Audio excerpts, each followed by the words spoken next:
Uhali gani mtazamaji wa Gift Online TV, tuko hapa kuzungumza matumizi sahihi ya kivuko cha watembea kwa miguu. Na hapa tupo stendi, tunaona watu jinsi wanavyovuka barabara katika kuangalia, lakini tupo na watu wa mada wako hapa ambao wataweza kuzungumza kwa undani zaidi ili tuweze kuelewa tunawezaje kuvuka barabara kwa ajili ya kuangalia pande zote nne za barabara. Mimi ni Esther Mamko, tuendelee kutazama mwanzo mpaka mwisho wa kipindi hiki. Asante. Kwa majina naitwa Sergeant Samora Jonathan. Natokea kitengo cha usalama barabarani elimu kwa umma mkoa wa Kilimanjaro.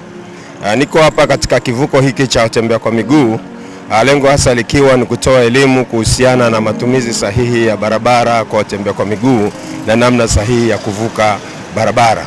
Katika kivuko hiki cha watembea kwa miguu ni kivuko ambacho ni sehemu sahihi kwa ajili ya kuvuka barabara.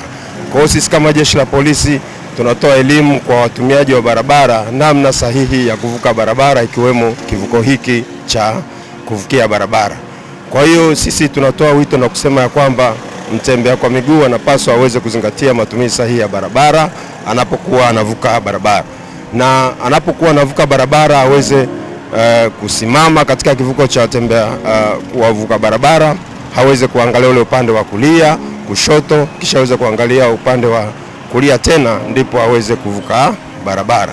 Lakini kabla ya kuvuka barabara aweze kuhakikisha kwamba anachukua tahadhari na anapaswa aweze kuvuka barabara moja kwa moja. Na tunapendelea anayevuka barabara aweze kuwa makini. Kuna baadhi ya madereva ambao hawako makini katika kuziheshimu na kuzitii hizi alama za barabarani, ikiwemo kivuko hiki cha watembea kwa miguu.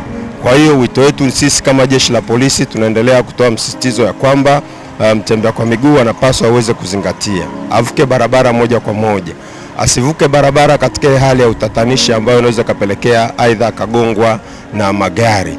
Kwa hiyo wito wetu sisi ni kwamba huyu mtembea kwa miguu aweze kuvuka barabara moja kwa moja na aweze kuzingatia na aweze kuchukua tahadhari, lengo hasa likiwa asiweze kugongwa na vyombo vya moto ambavyo vinavyotumia barabara. Kwa majina naitwa mkaguzi wa polisi Allen Chitunda kutoka ofisi ya mkuu wa usalama barabarani mkoa wa Kilimanjaro katika dawati la elimu mkoa huu wa Kilimanjaro.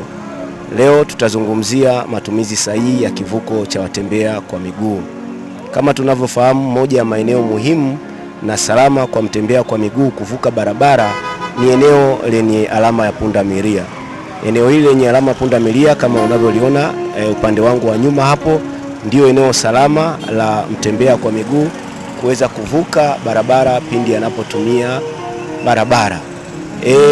Pamoja na miongozo mbalimbali, kanuni na miongozo mbalimbali, sheria ya usalama barabarani sura ya 168 kama ilivyofanyiwa mapitio mwaka 2023 katika kifungu cha 77 na kifungu cha 78 ndio vifungu ambavyo vimezungumzia masuala mazima ya kivuko cha watembea kwa miguu.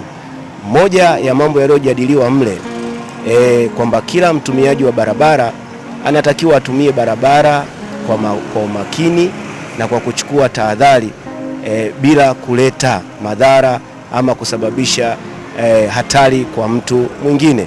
Kwa hiyo ni kanuni za jumla.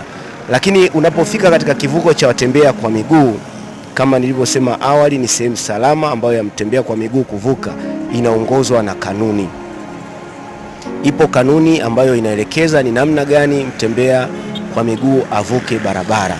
Kanuni inatuelekeza unapotaka kuvuka barabara, moja, simama kwenye ukingo wa barabara. Ukishasimama kwenye ukingo wa barabara, utaangalia magari kulia, utaangalia magari kushoto, utaangalia magari kulia tena. Kama kuna gari linakuja, liache lipite. Endapo hakuna gari linalokuja, vuka moja kwa moja bila kukimbia. Hivyo ndivyo kanuni inavyotuongoza. Kwa hiyo unapokuwa kwenye kivuko hiki cha kuvuka barabara, simama kwanza, angalia magari upande wa kulia, angalia magari upande wa kushoto. Mara baada ya kujiridhisha kwamba magari yamesimama, sasa ndipo unapoweza kuvuka moja kwa moja bila kukimbia. Yako mambo ambayo ni hatarishi kwa mtembea kwa miguu anapovuka barabara, anapoyafanya yanaweza yakamletea madhara. Moja ni kukimbia. Unapovuka kwenye kivuko na kukimbia, maana yake unaweza ukaanguka. Lakini mbili ni matumizi ya simu. Wako baadhi ya watembea kwa miguu wanavuka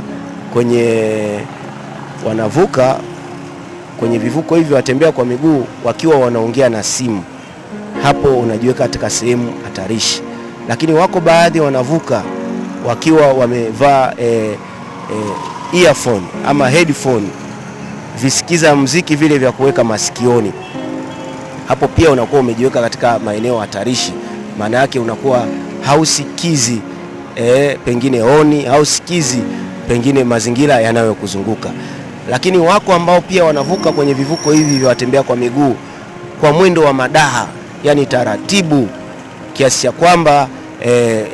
ya kwamba nao wanajiweka katika maeneo hatarishi. Unapovuka kwenye vivuko hivi vya watembea kwa miguu, tunataka utembee haraka kwa ukakamavu bila kukimbia.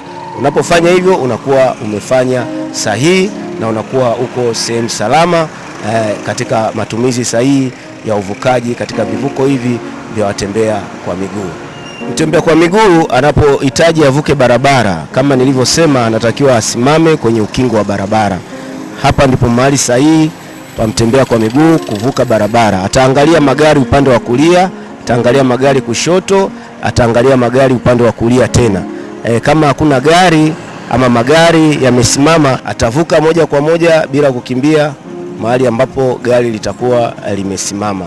Hapo atakuwa yuko salama, ametumia kivuko kwa usalama. Kwa upande wa madereva na waendeshaji wa vyombo vya moto, wanapofika katika kivuko cha watembea kwa miguu wanatakiwa wasimame pasipo kuzidi mstari huu.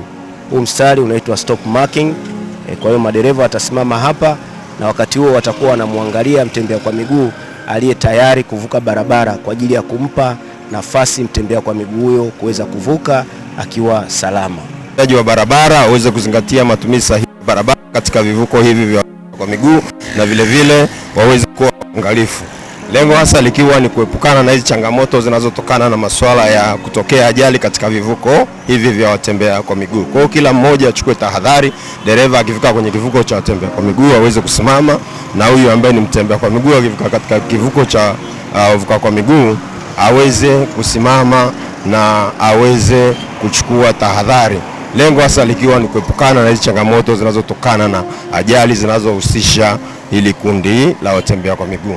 Uhaligani mtazamaji wa Gift Online TV, tumefika tamati kwa siku hii ya leo ambao tulikuwa tunazungumzia matumizi sahihi ya watembea kwa miguu pale ambapo wanapovuka barabara. Ni wapi ambapo unatakiwa usimame, ni wapi ambapo unatakiwa uvuke, lakini pia pale ambapo unavuka na mtoto ni upande gani ambao unapaswa kumshika mtoto wakati wa kuvuka. Endelea kusubscribe, kushare, kulike pamoja na kucomment, na mimi ni Esther Mamkwe, asante.